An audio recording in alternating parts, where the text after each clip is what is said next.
करो किंदा से। क्या हुआ क्या हुआ क्या हुआ? क्या कर रही हो? Joker makeup. Joker makeup. मम्मा देखो क्या है? ये किंदा क्या कर रही है? किंदा और ये क्या है? कौन सा मेकअप किया है आपने? दिखाओ इधर देखो तो लगे नहीं लगे फेस। ये मेकअप किया है आपने? ऐसे किया है और क्या लगा है? नेल्स पे क्या लगा है?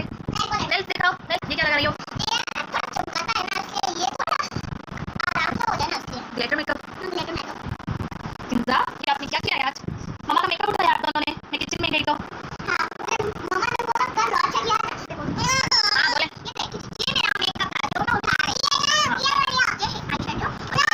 प्राइमर मेकअप की शौकीन इधर देखे। बहुत शौक है आपको मेकअप का। मेकअप आर्टिस्ट बनोगी तो सीखोगी ब्यूटिशियन का कोर्स। कब सीखोगी? अभी। ओए भाई ये देखो मेरा न्यू पफ तोड़ दिया।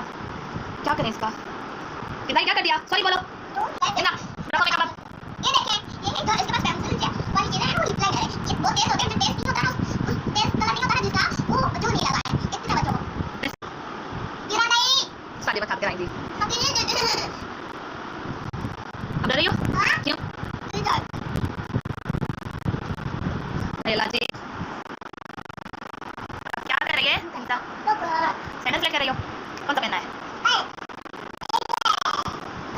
तो बढ़िया सैंडल दिखाए और नेल्स दिखाए। नेल्स दिखाए। अभी आप देखें आपने किया है जोकर मेकअप। उसने कौन सा किया है? Final look. जब से वीडियो बंद हुआ था ना ये लगा दिया था। किंदा बाय बाय बोलो।